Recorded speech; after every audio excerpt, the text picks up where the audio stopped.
Well, I've always wanted to talk to Andrew Feather because he's one of those sportsmen and athletes that we see on the GCN show, which is our YouTube channel that covers a lot of cycling. And they professed him to be the best amateur in the world. He's been called the best hill climber in the world. He's be called world class, all those type of things. And so we thought that with the current hype around him, and there has been hype in the last week or so, we would thought we could chat to Andrew Feather and get his perspective on the hype around this amazing athlete. And the reason why there is hype on social media at the moment about him is because he apparently beat Tadej Pogacar in a hill climb just a few days ago, which, as you'll discover, wasn't entirely accurate, even though every single media outlet that I've had a look at has claimed that he beat Pogacar when he actually didn't. But it gives you a perspective about a guy who, four-time hill climbing champion in the UK. He's been, vaunted to be one of the great amateurs in the world right now. But as you'll hear from him, he also understands his place in the world of cycling, and he also understands that as much as he is excellent at what he does, he's not anywhere near professional status and never was going to be. But yet he's an object of fascination. And I think for me, Ross, I've always wanted to talk to him purely because I wanted to find out some of his secrets in terms of how much he trains, how often he trains, what sort of regime he has in terms of his nutrition and all those types of things. And that's why we chatted to him. And I find him really fascinating today to get a perspective from the horse's mouth. If there was a book of athletes with nominative determinism, he'd be in it. Yes, he would be.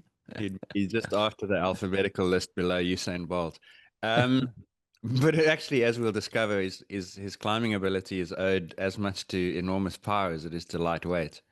Mm. Because he's got some pretty crazy numbers actually.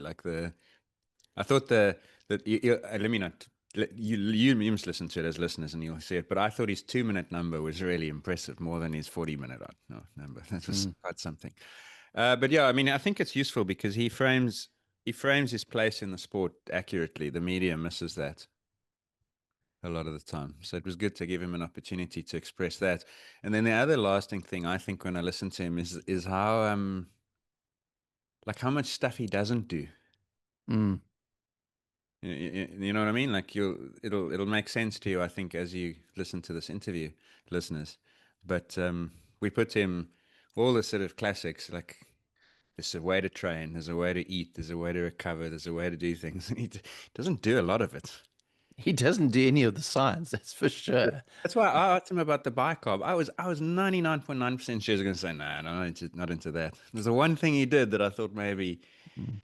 yeah, I thought he'd do it all, but he doesn't do it all. It's weird. And like hill climbing, I've learned from some other listeners of this podcast is those guys are like really precise about every single millimeter, every gram makes a difference, you know? Mm. Andrew Feather seems to just show up and beat everyone. Mm.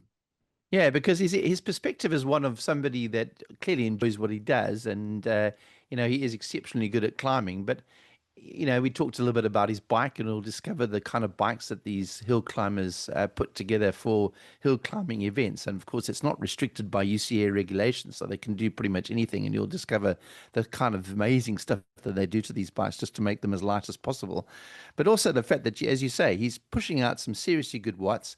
He does focus on his diet when he needs to. But you're right, he doesn't do all the stuff that we often talk about in this podcast in terms of optimizing his performance, which makes him all the more amazing. And I think the one thing I always wanted to find out from him, and I think for most of us who listen to this podcast, we're interested to know how we can maximize our performance and do the best that we can and enjoy our cycling the most on the limited time that most of us have to train. And Andrew Feather, being a lawyer from Bath, he doesn't have as much time to train as a professional. So I was just to know how he trains, and I think his answer was quite enlightening, and often, to some extent, also confirms what we've recently discussed in terms of how to get the best bang for your buck when it comes to training. Yeah, that bit was cool. And I let slip the opportunity to ask him if he quantifies how much time he spends in each zone. Mm. Uh, Listeners, you can write in and tell us, based on what he said, you tell us if he's one of those guys who's spending 90% in zone two, because I'm pretty sure it's not. So that was interesting. And I mean, there's so much, like even the way that he rides, 90% of the climbs, he's out of the saddle. Mm, We're not talking about the 400-meter little ramp that you whack out of the saddle. We're talking like the 40-minute climb.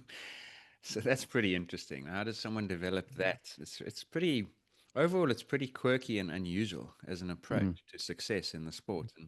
But I think that you're right. The thing that will overlap and I think resonate with many people listening is here's someone who is cycling in addition to life. yeah. That's okay. He's doing it a lot faster than most people listening to this will ever do. But how you squeeze every drop, well, and that's the thing. He's not squeezing every drop, but you know what I mean. Like how you squeeze cycling into the rest of life is, I think, one of the interesting things to get out of Mm, him. mm. I was also looking at some of the information about him before we did the podcast, and there was actually a movie made about him called Feather, Natural Born Climber. I don't actually know what channel it's on, but it's on IMDb. So if you are able to look Yeah. that up, I'm sure you could probably find it. So there's been movies made about him. There's tons of stuff on GCN about him, and now he's on the world's leading sports podcast. Yep. Here he is, Andrew Feather. Enjoy. Welcome to the Science of Sport. I know it's taken a couple of months for us to pin you down, but we thought that it would be a very good time to chat to you now because you're all the rage on the various social networks after you apparently beat Tadej Pogacar at the Pogi Challenge.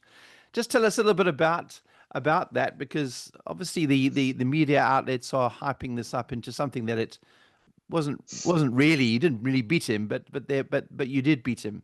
So tell us how it all went with the Yes, Pogi Challenge.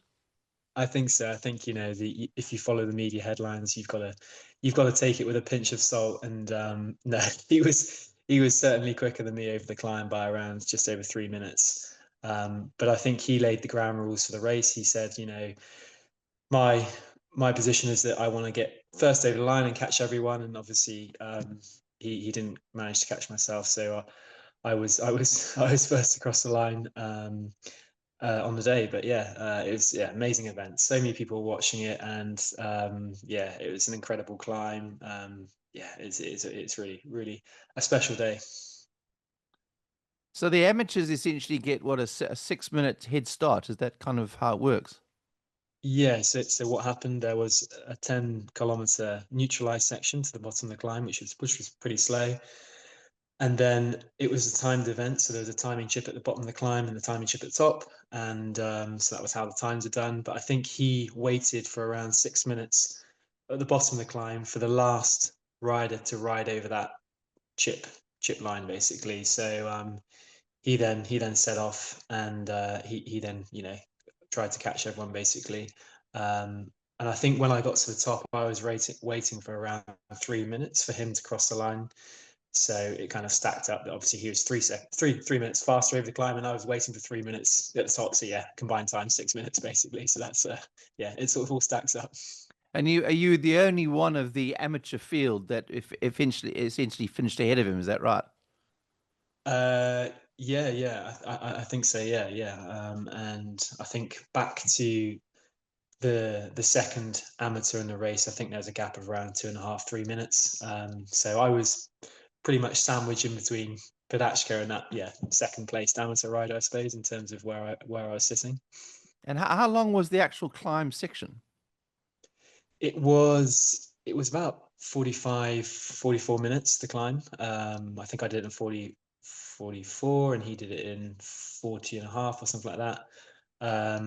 But yeah, it was pretty steep, and there's lots of pitches and gradients, so it's quite hard to find a rhythm. It was kind of up and down, and there's a little downhill section in the climb and things. And I didn't realize until a video came out on Slovenian television that he did actually have a domestic with him, uh, just sort of helping him get through the people at the start kind of thing. So that was quite. I didn't realize that. So um, yeah, a helping hand.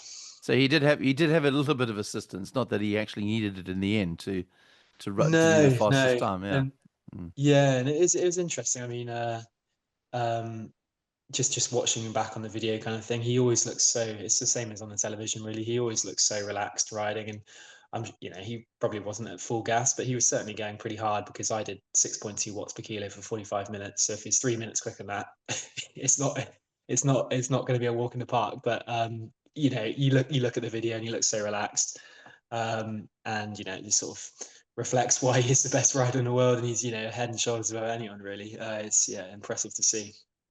Yeah, so just give us an idea that 6.2 watts per kilo means in terms of absolute watts. I mean, what do you are you riding up that climb looking at your power meter and saying I'm going to hold this amount of watts for the certain time? How do you pace an effort for 44 minutes? I find I always do my best rides when I ride purely on feel, so I didn't look really at the power meter during the ride. I glance down every now and again, and it seems to be around 420, 430, which is obviously slightly higher than the average power I did, which was around 400. But though you've got to take into account there's a few downhills and stuff in the climb, which obviously would have brought that average power down. But yeah, that I felt pretty comfortable throughout, and I'm quite good at gauging my effort in terms of not going into the red zone always, you know, thinking that you've got to finish strong really. And that's kind of what I managed to do really. So um, I think I paced it pretty well, and pleased with my average power. So yeah, it was good. Well, it's interesting, I think, and the question I've always wanted to ask you is that to some extent you've become well, not to some extent, you are a hill specialist. You're a four-time hill climbing champion in the UK. Um, what what is your history in terms of your cycling? Have you ever gone to the space where you thought you could become a professional at one point, or has it always just been a case of just being the best amateur version of yourself? Um, no, it's always been kind of like hold on, just 2 seconds. Sorry. It's always been a case of I've done road racing in the past, and I started road racing since sort of like late 20s. So I always realized that, you know, when I was starting the competitive cycling, I was already quite old. I was never sort of in it to sort of make a profession of it, kind of thing. Um, and I did quite well in the road racing scene, and sort of always did better on the selective sort of hard circuits. And I could see that my strength lay on the hills, and that's why I decided to specifically go into the hill climb scene, really, which is I kind of reached the point of my sort of road racing career, and I managed to sort of get an elite license in the UK, and then decided to do specifically the hill climbs, which is it's good fun. It was easier as well because I didn't need to do the long rides. I always found beyond sort of maybe 3 hours, 3.5 hours in the road races, I wasn't as competitive just because I didn't have the time to train those long distances really. So um, I mean, that's the reason why I really moved across, just to do the hill climbs. And is it fair? I mean, a couple of times we've seen you on GCN, obviously, and you've done a fair amount of work for them in the past, and they're obviously massive fans of you. And I've seen various websites and different media. Some have said that you're the best amateur cyclist in the world, and all sorts of things. How do you see yourself in the amateur space? Where do you see yourself in this place between? Because I mean, your watts per kilo are obviously right there with the top amateurs. So do you see yourself as a very, very competitive amateur or the best amateur in the world? What's your perception of yourself out there? I think again, you know, all of these headlines thrown around, it's got to be taken with a pinch of salt. You know, I'm, you know, a good amateur, but I'm sure there's also better amateurs out there. You know, I'm not the only amateur kind of thing who's good at hill climbing. Um, and you know, I've done well on the UK scene, but that's only the UK kind of thing. You know, there's lots of other countries around the world where I'm sure there's lots of very talented amateur climbers. Um, so I sort of see it with a pinch of salt, and obviously GCN play to that sort of tune, which is good. And you know, people enjoy watching the videos and things, and it's all about enjoyment, I think, and that's how I see it. Mm. Give us an. I mean, I know that obviously you're working pretty much full time, but you also have a lot of sort of cycling duties as well. What is an average training week like for you? Because the reason why I ask that is I think for most of us who are listening to this podcast, they'll be interested to know how does somebody get to the level that you're at with a family and you've got children and you've got a job and all that sort of thing. How do you manage to maximize your training time? So I sort of use my commute into work, into the office as sort of training time, and um, I also sometimes work from home, so it's kind of flexible when I go out. Sometimes I have to work late into the evenings, kind of thing, with my job. It just sort of depends on if I've got a moment during the day. I'll try and utilize it really, and it's just being really disciplined. And I think it's the same for all walks of life. If you've got that disciplined approach, you get things done and things happen, and you achieve things really. So you achieve good things, and I think it's being disciplined and making the time to do it, even though there's lots of other commitments, as you say, family, children, work. Um, Often, I'm up very, very late and stuff, and don't sleep very much. But it's just trying to fit everything in, and I'm sure I'm no exception in that world as well. Other people are in a similar position to myself, really trying to sort of maintain, a high level in a sport or whatever, or high level at work, and there's lots of other commitments that are going on as well. But no, I certainly see discipline as being a key factor, I suppose, to my success personally, and um, yeah, also going forward. So give us an idea of what a week looks like in terms of the intensity that you train. How many hours do you train? Just I, to kind of give people an idea of how you maximize that time. yeah, so I try and do on average, probably over the year, between sort of 12 and 13 hours per week. I'm sort of averaging around 13 hours per week at the moment. And I think that equates over a year to probably around 17 or 18,000 kilometers. So nothing, crazy, nothing like the pros do kind of thing. They'll often be double that. But still, it's kind of enough to be good at the hill climbs. So the thing that I really enjoy about the hill climbs is you don't need to do those long rides, which I just haven't got the time. I haven't got the time to go out and do a 6 hour ride. My maximum really ride is around 2 hours. Um, so you can still be very competitive and be as good as some professionals, really, in terms of watts per kilo and things, with that lower volume of training. But the thing is, you've got to remember is that I'm not doing this at the end of a 5 or 6 hour race. I'm doing this as a one-off effort, and that's why it's so niche and so specialist, I suppose. But I wouldn't be able to do that power, which is the difference to the World Tour professionals, after 5 hours. But well, one, because I can't physically, and also two, I haven't trained for that. So it's sort of comparing two completely different things, really. And you know, um, yeah, Mm.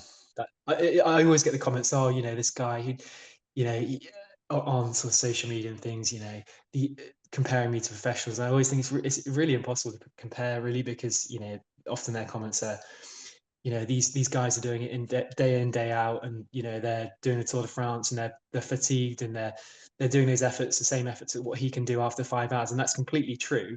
But at the same time, they are professionals, and they're not got a full-time job, so people don't recognize the flip side of it as well. So you've got to Mm. take both sides, and it's impossible to compare at the end of the day. So um, that is a reality. There's two sides of it. So Mm. And do you split up that training in terms of like 3 sessions of intensity and a long ride on the weekend and all that sort of thing? Because the reason why I asked that is obviously there's a lot of discussion, and we've had discussions on this podcast about the most effective way to train, and we've done recent yeah, ones where intensity seems to make the biggest difference in terms of yeah. your ability to be able to stay fit. Is the focus on intensity, or is the focus more on a balance of stuff? I think it's definitely on intensity, really. Like, because I haven't got very much time, I always try and ride pretty hard. Like, even if I go out for 2 hours during the day and I'm not doing specific KOM efforts, I'll be probably chasing a really fast average speed or something, or a high power over that 2 hours. And I just find, the more you get used to riding at a high intensity, I suppose in reality, the easier it is to do those hard efforts in a competition scenario, really, and your body just gets used to it. I suppose it's the same as doing efforts and things. Obviously efforts are part of a structured training. Again, it's just adapting your body to doing those really hard efforts and getting it used to, yeah, doing whatever power you need to do.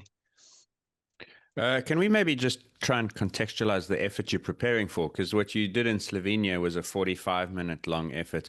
I'd venture that's probably on the longer side for hill climbs. A lot of them are like as short as 1 kilometer. So you're actually preparing for something like a 3-minute effort. So in general, like what is the sweet spot for performance that you're actually trying to get ready for?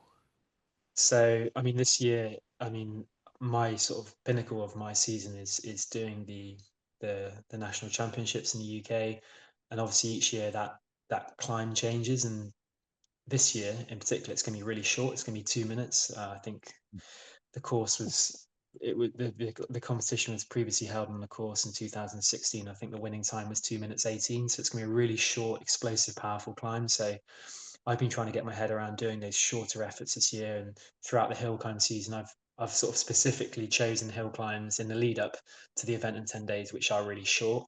But it's really difficult because, and I have done well in the short ones before, but the short ones, there's so many people in the mix, and that kind of duration could be won by a sprinter, so it might not be won by a pure climber. But you've got to adapt, and that's part of the fun of the championships, is that every year is different. Some year it's really long and it favors like a real pure climber, whereas this year's it's going to be a real power climb, really. So I've been focusing on those short, sharp efforts, trying to do sort of 30-second intervals of 600, 700 watts, just to try and get used to riding at that kind of intensity, which is quite hard. I find it quite hard. I find the shorter ones almost now harder than the longer ones, because you've just got to go out hard from the outset, and it's still important to pace. Even though it's really short, you still have to keep a lid on it until that second half, because if you die in the second half, it's just going to go, you're just going to hemorrhage time, really. So it's quite hard when you're riding at such high intensity to still be in control as such. So yeah, there's definitely a knack to it, put it that way. And they never have they ever structured it in a way where you do like 3 reps of a climb, like a sort of, and then cumulative time wins it, because they want to see how you manage yourself over a period, or is it just one and done? And it's done as a time trial, right? It's always done as a time trial, so everyone goes off on minute intervals. And interestingly, yeah, I mean, some of the hill climbs are run as a double header, so you'll get 2 climbs. So there's a really big one up in Yorkshire in the north of England, whereby they do like a 3-minute climb in the morning, and then they move across to a 5-minute climb in the afternoon. And it's obviously the combined time of those 2 climbs, the person the quickest time wins, basically. So it certainly mixes things up, and often the result obviously swings on that second climb kind of thing, as it's longer. So um, And the training adjustments that you talk about making when it goes from one year to the next, or even within a season, is that stuff that you've just acquired over the course of what, almost 20 years of riding now?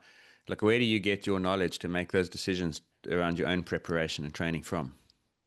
I mean, I suppose where the nationals are going to be, almost a year out, basically. So you're able to kind of adapt your training and sort of get used to riding, that target power that you want to ride that event at, really. So, certainly this year has been focused on those shorter efforts, which is why I was actually a bit hesitant as to whether I go out to Slovenia, because I knew that it was completely different climb to what is I'm aiming for, really. And it was, it was something that I haven't really trained for this year. But I thought, it's a once in a lifetime opportunity. You don't often get a chance to ride a charity event with Podachka. So I thought we'll just do it. And I'm at peak form at the moment, irrespective that I'm training for that really short 2-minute climb. I think I'm quite adaptable as a rider, so I can sort of still do the longer efforts, really. So I thought, yeah, let's just do it. We'll we'll give it a go. And yeah, it's obviously quite successful. So yeah, I was pleased. And that's 6.2 then that you spoke about from Slovenia. That would be where you are typically at the moment. You wouldn't, is that like a sort of ceiling performance for you over 45 minutes? The reason I ask, Yeah, I'm curious about what you anticipate you'll do for 2 minutes. Are we talking 9 uh, watts a kilo? I've done 10 watts per kilo for 2 minutes before. Um, Oh, so I think I've won 4 championships, and 2 of those have been 2-minute climbs. And I think in 2020, I won in 2 minutes 4 seconds, and I think I did. I think it was like 650 watts or something like that. So around 62, 63 kilos. So yeah, around 10 watts per kilo. And yeah, you've got to do those kind of numbers to win it. It's really, really competitive. And yeah, so a lot of it is mental as well. You just got to, especially on the short ones, you just got to focus on your own performance, getting through it, being controlled, and getting everything out. But it's really good. I mean, thousands of people watch it. It's a really interesting event. So Yeah, I've seen videos on them. And actually we've got another listener who's come out to South Africa occasionally, Charlie, who's told us about it. And the one thing I did want to ask before I let Mike take it maybe another direction is these are the ones where there's no regulation on equipment, right? So you can modify your equipment like to the nth degree. How do you set your bike up for a 2-minute climb? Like what are you going to change on it? So yeah, I've pretty much got the bike set up ready to go for the nationals in 10 days time. So it's a single ring. So I'm running a disc brake bike now. I used to previously run rim brake bikes, and I suppose rim brake bikes are still, you still can build a lighter build with rim brake, but because of sponsors and things, I've moved across the disc. Yeah, so I've got a Dura Ace 12-speed setup on that disc brake bike, which is a SWE bike, and I've got a single ring, so I've just got one 44. Is it 44? No, sorry, it's a 36 front standard front ring, basically, not a narrow wide chain ring. So I've just got an ordinary chain ring because the 12-speed Dura Ace retention is really good, even though it just seems I don't need to run a narrow ride. So yeah, I've got that standard 36 ring on the front. I think I've got a 30 rear sprocket, and that is going to be the perfect sort of gear for a 2-minute climb, 12% average in gradient, 800 meters long. Yeah, it's kind of, you're sitting in the middle of the block. You don't want the chain being too far either side. So yeah, and then you've got extremely lightweight hill climb specialist wheels. I think the wheels with Hunt are sort of 950 grams. I've got some track tires on there, which are pretty risky, but they're very fast and very light. So it's a combination of all those things. And I think the bike, we rode it the other day, and I think it's coming in at 5.4, low 5.4 as well. Yeah, 5.4 kilos. So for a disc brake bike, I mean, that's pretty pretty impressive. And that's similar weight to what I had the rim brake bike, actually, to be honest, when I was doing it a few years ago on rim brake. So That's amazing. I mean, I've had lunches bigger than that. I mean, what's interesting about that is that, I mean, I've seen some of the videos that you've done, and I've seen interviews with people who do the hill climbing. You do everything from there's no paint on the bike, there's no handlebar tape. What other sort of things are minimalist there? I mean, is that all true? There's no paint, no handlebar tape, nothing like that. yeah, I mean, people take it to such extremes. There is no UCI jurisdiction on these hill climbs, so you can build the Mm, bike as low as possible, but there are still regulations. You still have to have two working brakes. You still have to have a saddle. You still have to have, handlebars, obviously, and things like that. So there are basic rules, but there is no, within those rules, there is no specific weight limit. So you get all these guys, drilling holes in their saddle and things, which I just don't really want to do because everything's really nice and I don't want to start drilling holes and things. But um, yeah, people, get their bikes down to sub 5 kilos really. wow. Yeah, extremely lightweight. But they are so specific for all these events really, and it's part of the fun really that everyone comes together and it's all everyone knows each other and comparing equipment and weights and things, and it's quite quirky, quite niche, but it's good fun and it's really really popular. So And you've also got quite a unique style in terms of how you climb, because obviously there's been talk about the fact that why do you need a saddle anyway, because you never seem to sit in it. I mean, yeah. tell us about the fact that you have this unique style of basically climbing out of the saddle, sort of an Adam Yates style. I mean, have you developed that? Has that been the most efficient way for you to climb? Because the experts will say, well, sitting is more efficient, or obviously it works for you. Yeah, I agree with it. Sitting is more efficient. But for me, to generate the power, I have to really be standing. And I've always trained like that. I just feel it feels much more natural, and I'm able to deliver, much more power. I've got pretty hopeless seated power, really. So as soon as I'm in the saddle, yeah, I'm going backwards basically.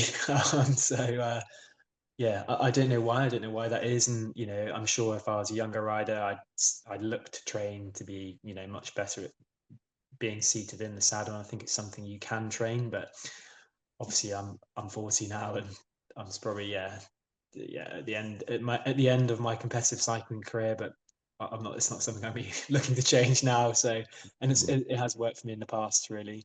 But I suppose the flip side of that is, on a climb like Slovenia, which is 45 minutes long, you are going to hemorrhage time being out of the saddle because it's a pretty fast climb. You're going over 20 kilometers an hour. there's lots of sections that are pretty shallow, and on all of those sections, I'm out of the saddle. So you look at that compared to someone like Pogacar, who I was watching a video the other day. He's just seated and just so Yeah. stable the whole way up, and just that position is so much more aero than me riding, far above him, out of the saddle really. So yeah, there's certainly See, so, gains to be made by seated. so even on that climb, that 44-minute climb, a vast percentage of that you're doing climbing out of the saddle.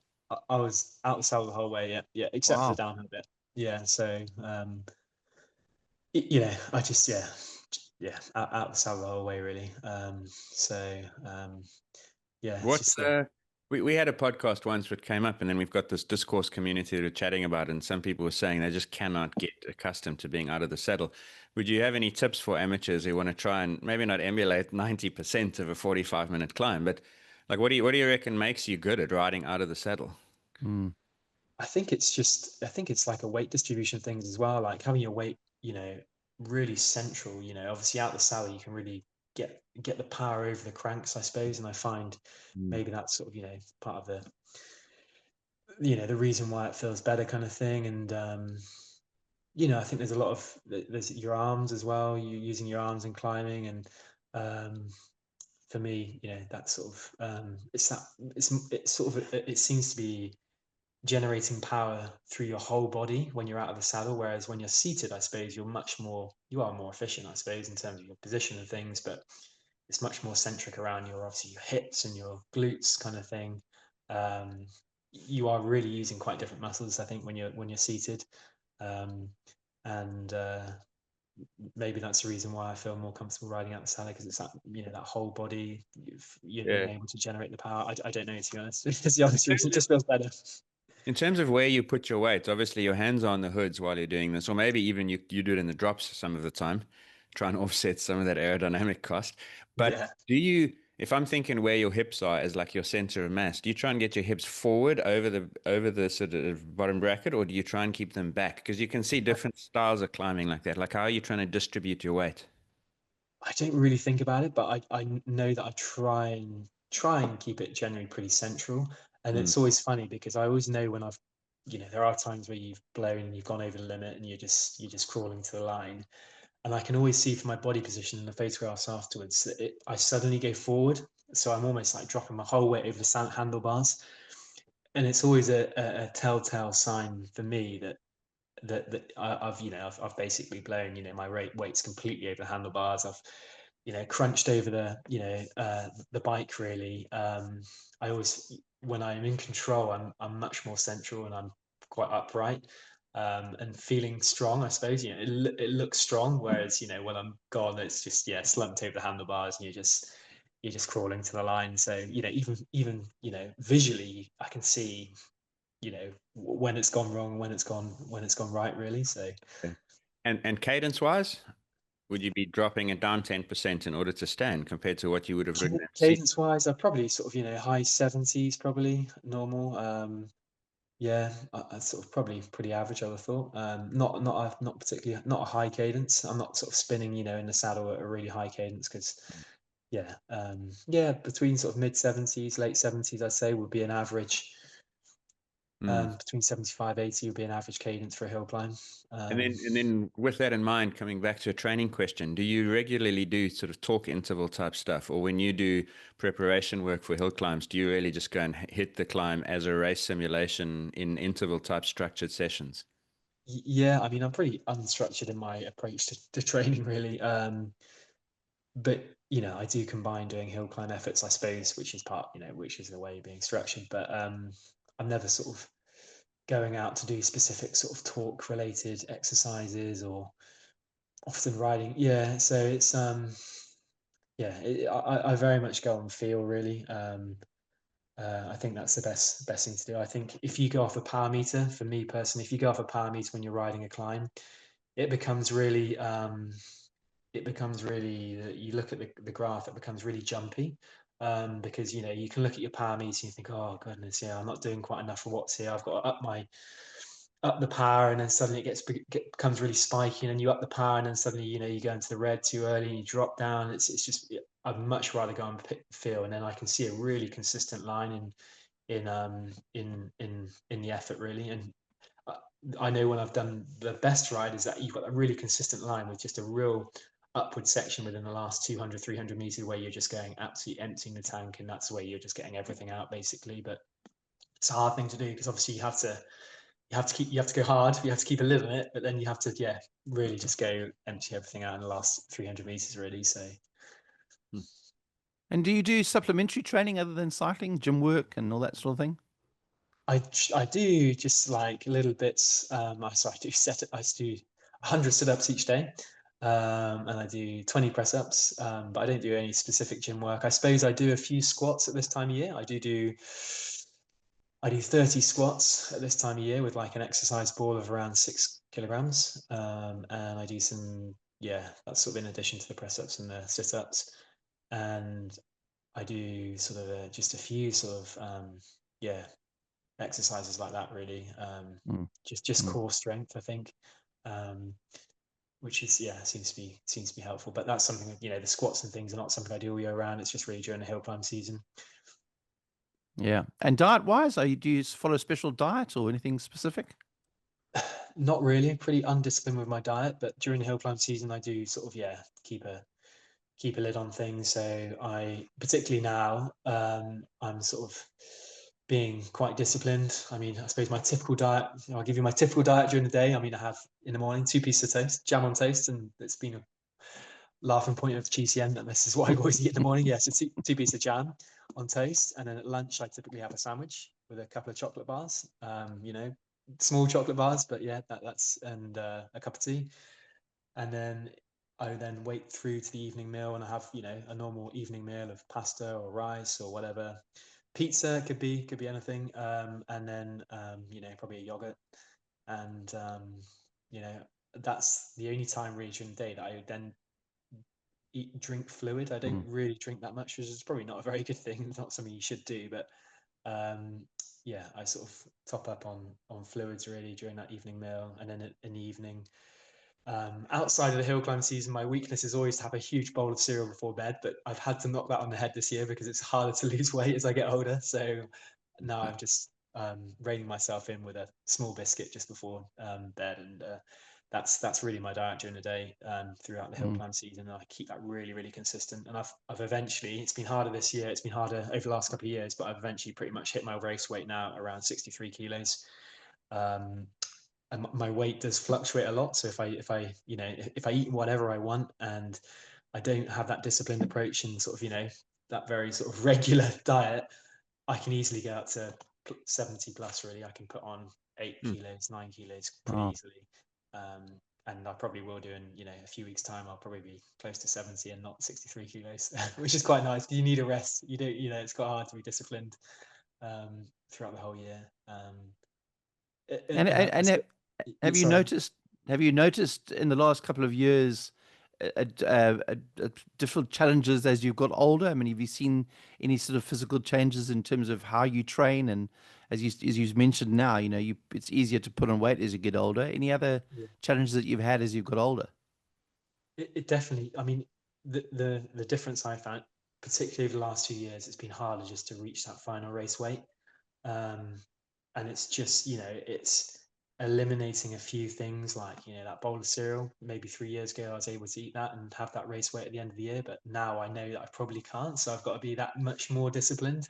So it's really interesting. I suppose that's just your metabolism just generally slowing down as you get a bit older. And I haven't seen that yet in performance. Like, so for example, doing 6.2 watts over a 45-minute climb, that was my power PB at that duration, I think. So, and I'm 40, so there are still improvements that I'm making, kind of thing. So I haven't really seen a dip in sort of performance really from a power perspective, but certainly physiologically and keeping that weight down is certainly noticed a difference, particularly over the last couple of years really. On bike nutrition, like when you do a 2 to 3 hour training ride, are you taking in carbs at what sort of rate? That's been the big revolution in the last few years, is mega carb intake while riding.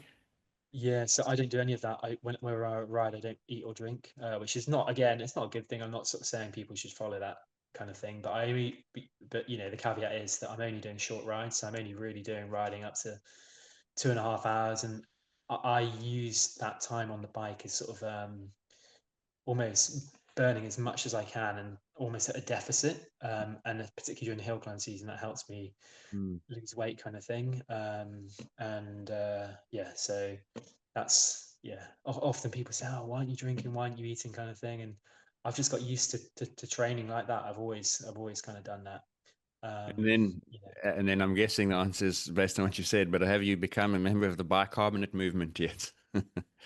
I have, yes, and that's the bicarb, yeah. So I haven't done bicarb until about 2 years ago, 3 years ago maybe, and I now sort of do that before a competition. I don't do it in training, whatever. It's only during the races in the hill climb season, right at the end, basically, because I just basically get baking powder, which is not particularly nice, and I just wash it down with a bottle of water. So it's not really, it's pretty unpleasant. It's not something I'd be doing, in training rides and stuff. But I don't know whether it's I'm hopefully it would have a physiological impact, but whether it's mental as well, I don't know. But everyone said it's a really good thing to do, and it does improve performance, particularly over a really short, sharp effort like that.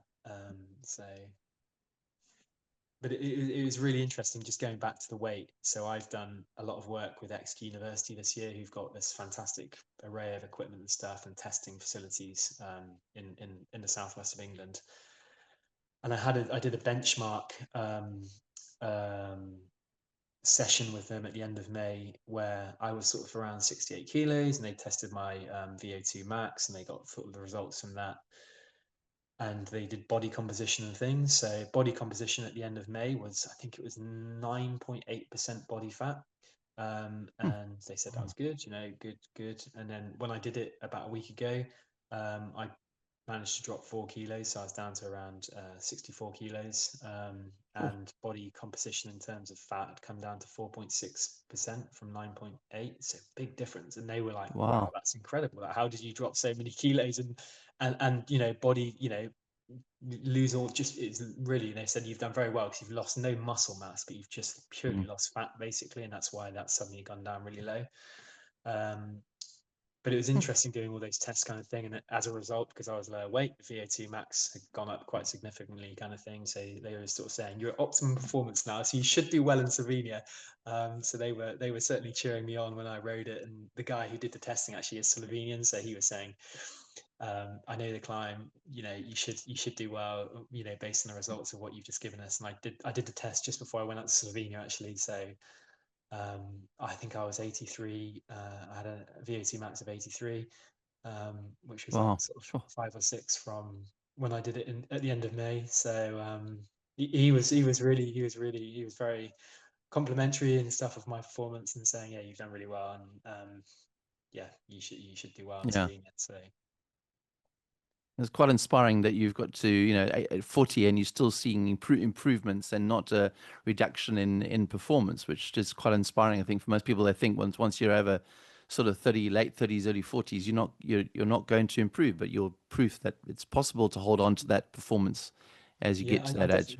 And I definitely think I think you can keep on. I mean, I suppose I came into cycling late in life, and if I'd started out really early, maybe it would have been a different story by this time in my life. I'd be like, I've had enough of cycling. I'm gonna let it go. But because I started late, I suppose there's that motivation and discipline to keep it going, kind of thing, which I think, because I haven't done, I suppose, the competitive cycling for that long. So I think that's probably part of it as well, really. So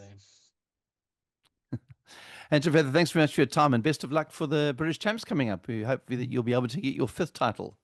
No problem. Yeah, there's a lot of people in the mix. I'll try my best, but I can't promise anything. I'll try my best. So thank you. You have been listening to the Science of Sport podcast.